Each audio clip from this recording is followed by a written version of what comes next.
What's up, guys? We are back again for another episode of Bankroll Blitz. I'm Brad Thomas here with Josh Lander. First, kick things off. Josh, how was your Thanksgiving and number one Thanksgiving dish? Oh man, I had prime rib on Thanksgiving. So I think Really? that's pretty easy, man. I was in Texas and that thing was cooking for a while. So that is easy for me on that one for this year. It was fire though, and like I said, I was in Texas, so everything was pretty sweet. The football was pretty sweet. I honestly thought a lot of it was pretty predictable, even though it's some blowout stuff too. So felt good about that stuff. But what about you, man? Man, I will say my favorite Thanksgiving dish is definitely dressing, stuffing, whatever you call it. But there is no dressing like the way my mama makes it. And she was out of town for Thanksgiving, so I didn't have it. I feel like I'm missing out. I can't wait for Christmas, just so I can get some. Damn, yeah. Oaks, favorite Thanksgiving dish, and how was your Thanksgiving?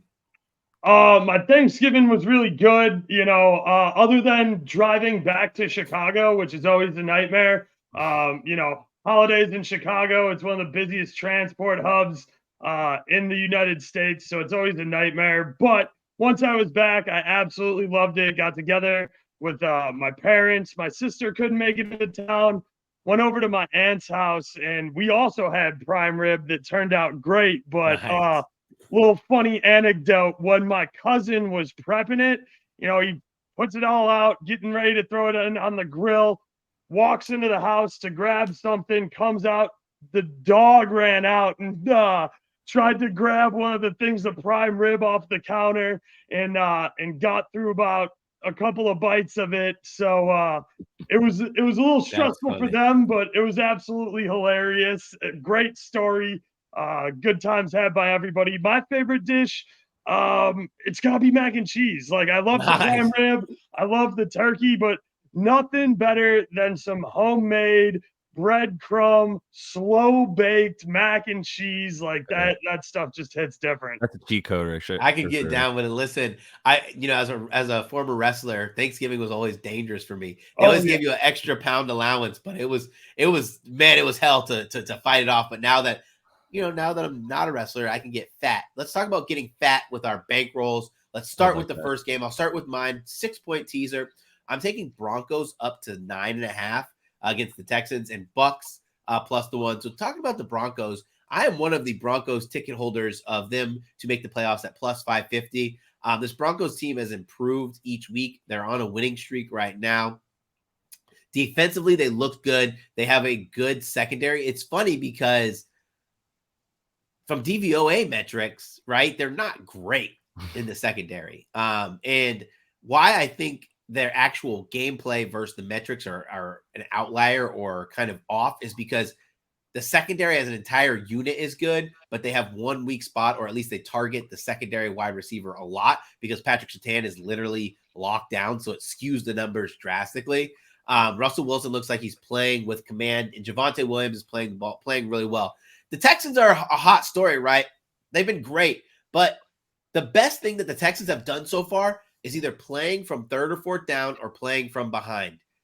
It's hard to play from behind and win by 10 or more points. So I like that first teaser leg. Second teaser leg, Bucks. I made a bet with Mr. Will Hill that the Bucks will win both games against the Panthers. This is the first one, the home game. The Raymond James Stadium is waiting for a game where we can actually like lean on the opponents and get rowdy. This is it. The Panthers offensive line we know is terrible. Yeah, you want to say the Panthers might get a new coach boost.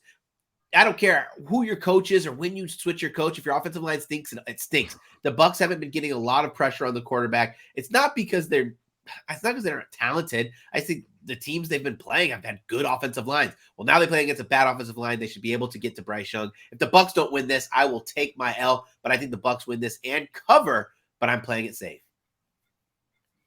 Man, no problems with any of that. Bryce Young is on my. He supersedes any numbers I could throw at, and I know we don't blame him on this show, especially on this show. Per Brad's demands, we make clear that the offensive line is the reason that Bryce Young sucks right now, and he might be able to be good on a different team or with a different offensive line or something. But more importantly, that whole unit, like you said, I'm happy to fade it. And then no real qualms on anything else. I'm a Broncos believer as well. I'm a ticket holder of biggest turnaround from last season. Oh yeah, right. I still have that at 4-1 plus 425. So I would love to see them win like 2 to 3 more, because the Texans are making a run at that as well for a huge turnaround this year. But no, I'm with it. I mean, did you have anything on that, Oaks, before I jump into my first pick?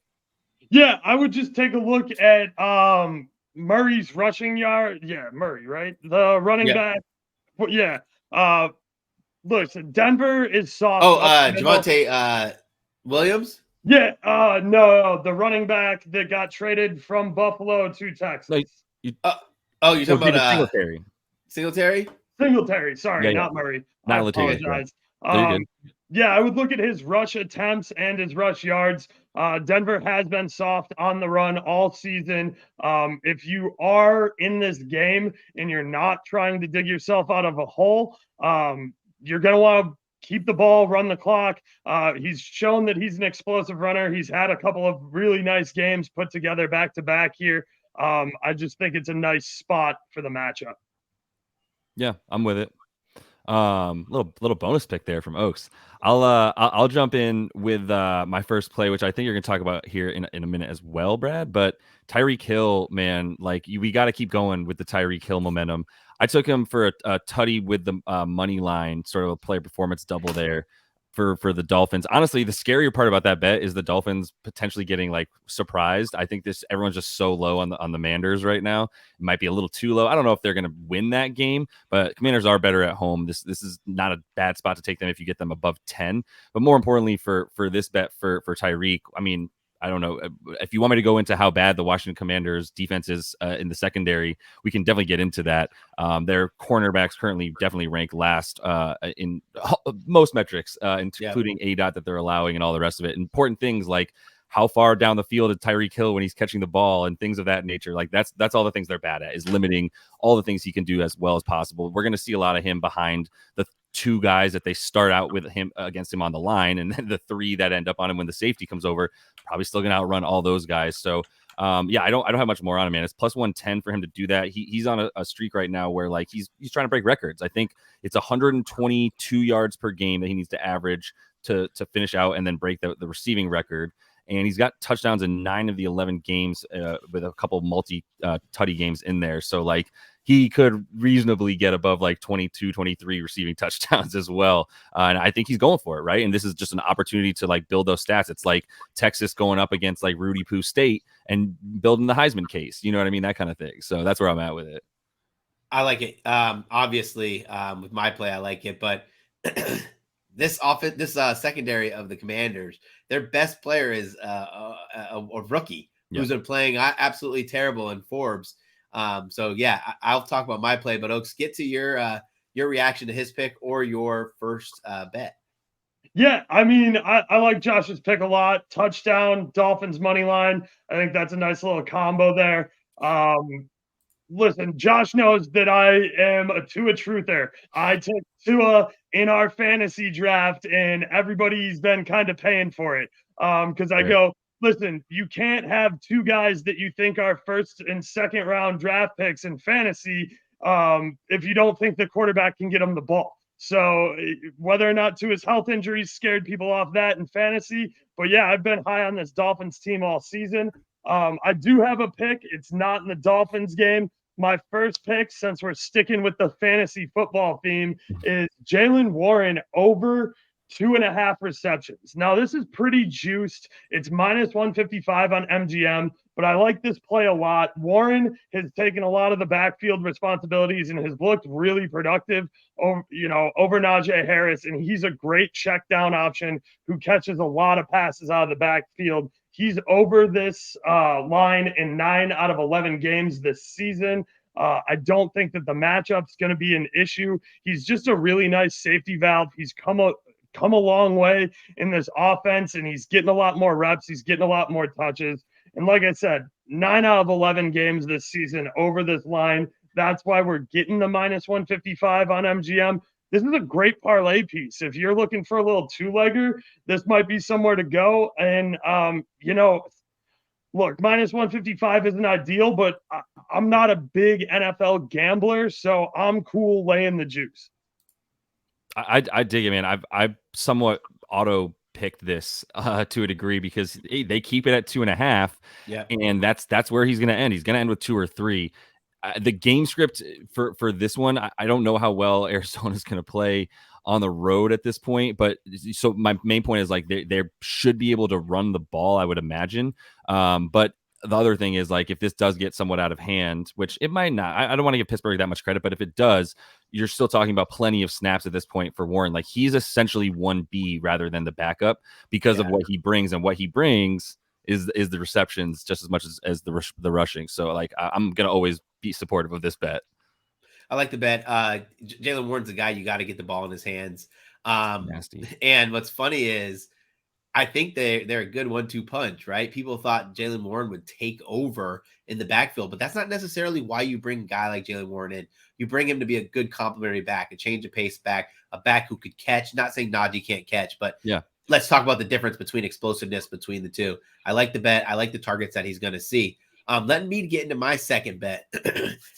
Josh kind of already said all the good juicy stuff, but I'm taking Tyreek Hill over 100 receiving yards. Yes, that is 100, the century mark. I believe Tyreek Hill is going to hit it against the dead to last defensive DVOA against the pass team in the Commanders. It's going to be feast all night. What's funny is I think that if you have an opinion on any of these pass catchers from Miami, you can bet them all and they probably will still hit.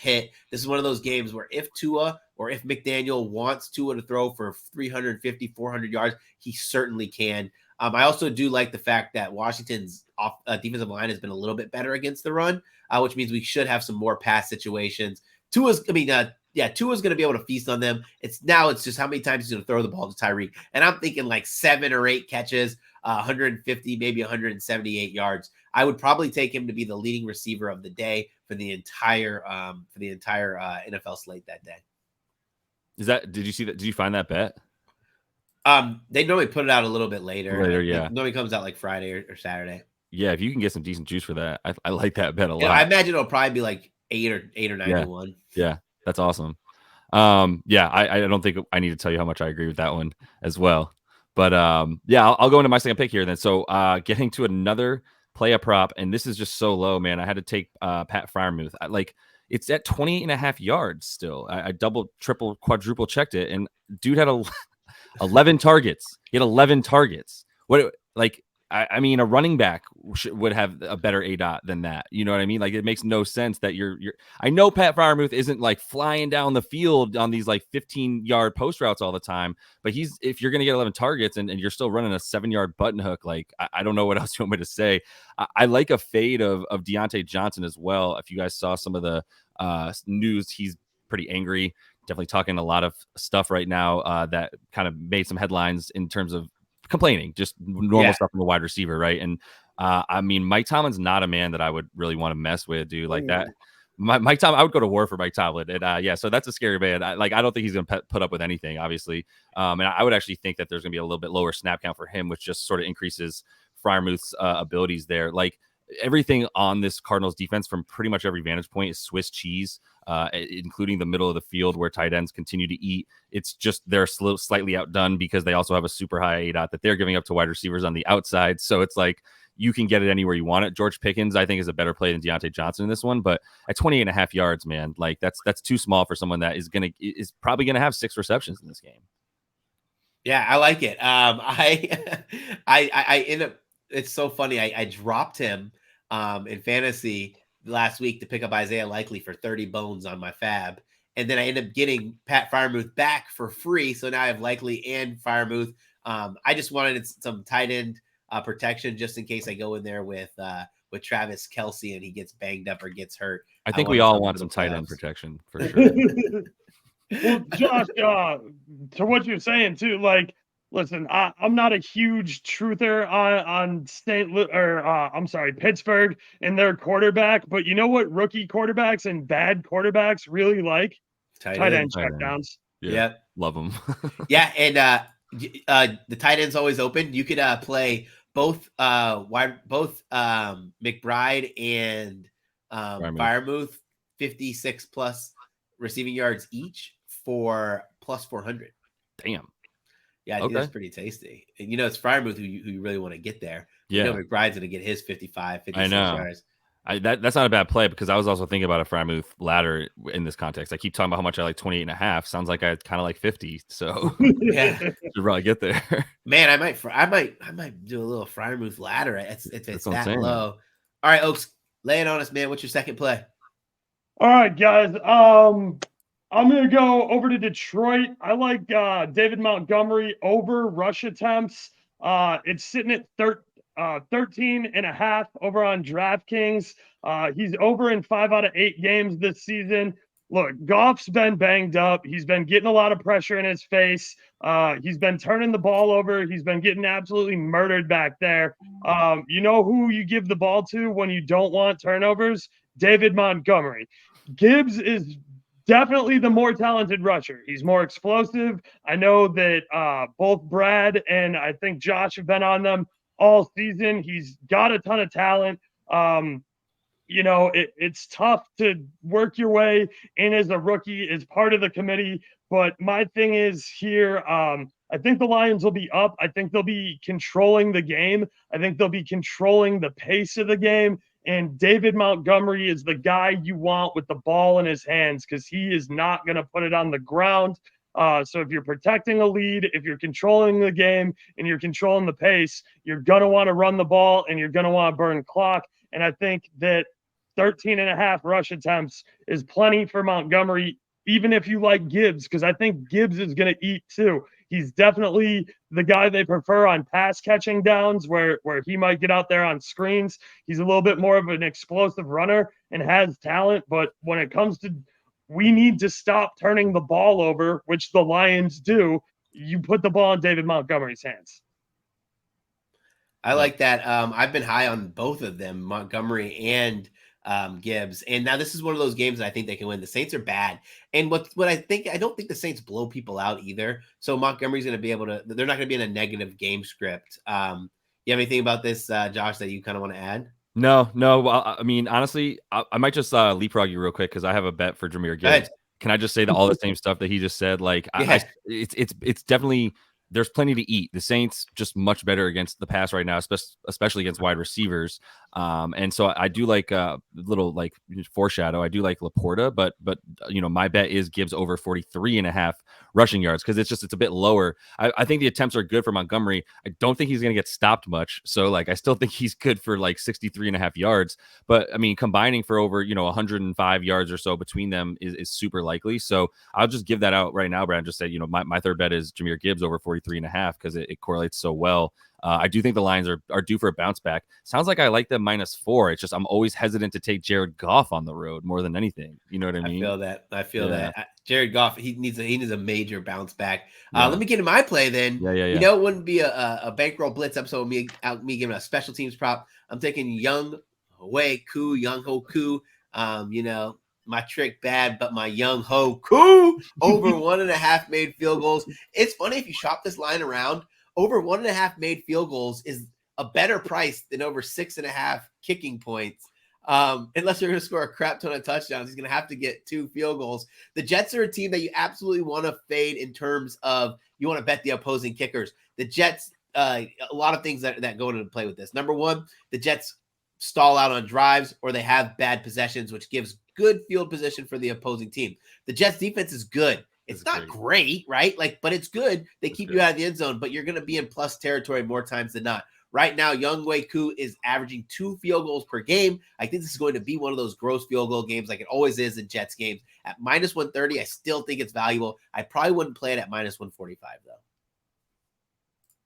I love it. I'll just say real quick before I let you finish your pick, Oaks. Like, I've been looking at the Jets defense, and you're 100% right. Like, they have a crazy amount of red zone visits against them because Zach Wilson and or Tim Boyle is turning the ball over in their side of the field. And they give up that the third lowest percentage of touchdowns at that point on just a myriad of attempts against them. So like they're just put in a bad spot. I mean, no matter what you say about the overall defense, it can be like above average for sure. It's like good to borderline bottom of great, but the pass defense. I mean, Sauce and DJ Reed are just like on one this year, like two Pro Bowlers on the same field for them. It's pretty shut down, so it's helpful to keep people out of the end zone from like 30 yards away. I think the Jets would probably break into the great defense conversation if they weren't on the field so damn much. If the Jets offense could actually give them a rest and get them off the field so they're not seeing 40, 50, 60 snaps a game, it's tough to I'm a Bears fan. I grew up in Chicago. I've seen really, really good defenses. Really, really good defenses are always good, but if you don't have an offense that can at least half-ass carry some weight, then you're in trouble. Yeah, you mean like if Kyle Orton's your quarterback? Yeah, if Kyle Orton or Sexy Rexy's back there slinging rock, becomes a little bit of an issue. So I probably should transition to this one while we were talking about Tampa, but I'm going to go with Mike Evans for over 4.5 receptions. Listen, I know that Carolina's got some nice corners and they're stingy with the pass, blah, blah, blah, blah, blah. I like Baker. I know that Brad's a Baker guy because we've texted about it before. Listen, Mike Evans, you got to feed him. He's the best. He's probably the best player you have. I think that they're going to really regret not extending his contract if it turns out that Baker's the guy, because you definitely want to have a guy like Evans. He goes up, he high points the ball. He's a monster. He can come down with anything. That said, he is drop prone on occasion, which sucks. But hey, guess what? If this game's close, because Brad's got him in a teaser, he thinks they win outright. He thinks they cover. But it's Tampa. It's a divisional game. They're always going to be tough. When you're down, when the chips are down and you need a pass caught, who you going to? You're going to Mike Evans because you put the ball up there for 50-50. And even if he doesn't catch it and he has, struggles with his hands that day, nobody's out jumping him for it. He's going to at least bat it to the ground and not let it get to be a turnover. And, for everybody who's got issues with Baker, one thing he doesn't do is he doesn't turn the ball over in the red zone. Yeah. Who do you want to go to in the back of the end zone when everybody's covered? It's Mike Evans because he can go up and high point the ball. So I think that with the combination of Carolina having stingy pass defense and people having a tough time throwing them, we're getting a nice line here for Mike Evans, over 4.5 receptions, minus 115 on FanDuel. And I think, he's gotten an anytime touchdown in all but 2 games this season. I don't see a reason to get off the Mike Evans anytime touchdown train, because this is clearly who the Bucs go to when they need points and they need to get something done. Mike Evans with 2 touchdowns last week. You guys want to hear something funny? I posted out a 4-leg touchdown parlay, 14 to 1. Every leg hit. To make it more crazy, every single one of those guys scored 2 touchdowns. Wow. One of my followers did you put any money on the 2 touchdowns? I was like, no. I'm not a psychopath. Yeah. Right. No, I thought that there were better things to do with $1.50. Yeah. Yeah, and of course. No, that my boy, my one of my followers, my boy who sent that too. I wish he would have done it. He should have at least DM'd me before and been like, "Hey, Brad, do it." He's a longtime listener of the show, which makes it even better that he sent it, because I was like, at least he got paid on it. Paid on the first one. That's sick. Man, I think that's all 3 of our bets. So let's go into our touchdown parlay. I'm going with AJ Brown plus 137. I know once I build it out, we'll get a better price. Listen, everyone's just going to think that the Niners are going to keep the Eagles out of the end zone. That's not happening. And I think with the Niners' good defensive line, we're not going to see as many runs in the red zone as they typically would. And they're not really running that often with DeAndre Swift as well. AJ Brown, this is just a good price for me to bet on AJ Brown. I'd rather pay the plus 145, probably what it's going to be on Hard Rock, than pay a minus 110 for another guy when I know AJ Brown's going to be the focal point, especially with no Dallas Goedert playing. Yep. I like it without Goddard in there. I'm going with a tight end in that the Lions game, which I realize we're now focusing on a bit, but it's fine. Like, I think there's going to be a decent amount of offense in that game too. So I'm going Sam Laporta. It's plus 170 for him. Obviously, we got to like price this out so we can parlay them together on the same book. But it's just a situation where I've done this a couple of times. I did it with Hawkinson a few weeks back, and he scored against them, and then tight ends are just scoring. Like they're actually incredibly good, as we know, against wide receivers. Their corners this year continue to be shut down, which has been the strength of their team for a few years now. And as a result, that is the one place where they're a little bit more vulnerable. Demario Davis, honestly, not having a great season, man, and it's still more of a running shutdown linebacker at that point anyway. So I would still take Laporta and his speed to be able to sort of like get loose. But either way, like, yeah, this is just a touchdown bet for a guy at plus 170. He's the only guy with more tutties than him this year is Mark Andrews. So he probably will pass him in the near future. And a rookie tight end will be leading tight ends in receiving touchdowns for a year, which will be wild. But I do think this is a good get back right for him. And because he's had a few bad weeks, to be honest, but against a team that's weak against tight ends and in a position where I think they're going to be throwing plenty. Throwing plenty. He'll be the guy that they're throwing to because the wide receivers are being covered. That's really where I'm at. Hey, I like it. I like his receiving yards as well in that game. Oaks, can we count you in for a Mike Evans touchdown for your leg? Yeah, go ahead. Throw the Mike Evans tutty on there. I like that. I do want to just real quick, when you mentioned the Eagles game,